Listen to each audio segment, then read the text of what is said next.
Here we have something pretty new, and this is called the Soundstream Stealth Series. These are their amplifiers. These are their flagship in the Soundstream as far as size minimalistic series amplifiers are going to go by.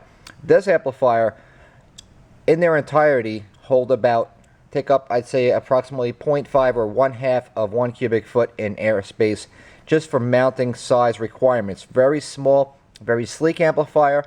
Aside from also being very good looking, which you can always see, and Soundstream has never lagged in that department. I mean, look at that black lacquer finish. Gorgeous. I mean, it's not black lacquer, of course. It is just a beautiful finish. It'd almost be a shame to use these in a stackable operation. Now, if you choose to use it, they give you these pieces, which are a little shiny. They're not real metal, though. They are plastic. They are flexible, as you can see. They give you 3. Have the nice little logo. Really blinging it out. And you can lay these right on top, and you can do a stackable operation when you can take one amplifier and lay it right on top, one on top of the other. They actually have an image on the box where they show you that, and I'll show you that because I don't have 3 amplifiers stacked together to show you, but that's what 2 of them will look like right there. Not bad, right? Pretty cool. These have all SMD components. They have aluminum alloy heat sinks, which you can see right there on the sides. Very small, very efficient. If you're going to utilize these a la carte by themselves, you can also take these pieces and you can lie them on the side, and you can have a pretty outstanding looking installation if you wanted to show off the side or do something, you know, different with it. You could definitely do that, and that's probably what I would do. On the side here, you can see they have a nice real heavy gauge 4-gauge inputs for your power and ground leg, your remote turn on here.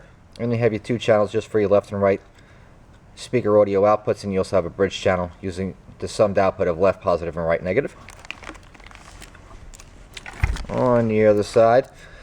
Now, keep in mind that this is the Stealth Series 2 channel 0.560, which means in English that it's about a 500 watt amplifier.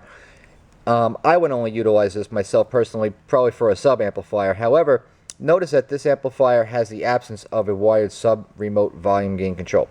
So make sure that if you're utilizing something like this and you want to have independent sub control, make sure you're utilizing either a universal type of potentiometer or an EQ with a dedicated sub control on it, or a head unit with a quick reference to adjust your sub volume control. However, they do give the option to utilize this in a high pass filter or a full range application. So if you're going to utilize this just for a pair of component speakers or something to that effect, that's an option. Over here you have your power and your protection light, which is nice to see one in for each and not just one in the same, which is a multicolor application. We like that. You have a bass boost application for 0 to 12 dBs. Frequency response, lowest you can go is 30 Hertz, which is super subsonic, up to 90 Hertz. Low pass filter starts at 50 Hertz and goes up to 200 Hertz.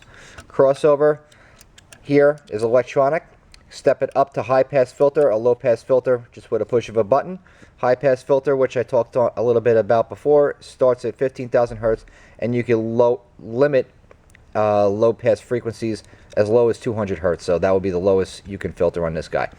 Your level gain control, and this amplifier, unlike many out there these days, has a 4 pin high level speaker level input. So if you're not utilizing a line level converter or running it through a head unit or an equalizer, processor, whatever the case is, with an RCA output, you can go this route or the standard RCA way you would normally expect it to go in there.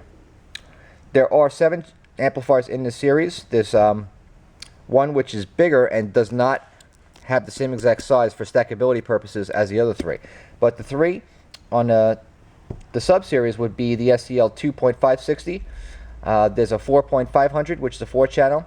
They have the 1.1200D, which is a D class. Then you got the 2.350, which is the 350 watt model. The 4.320, which is a 320 watt 4-channel, so a little guy. Then you have the SCL 1.600D, which is a 600 watts.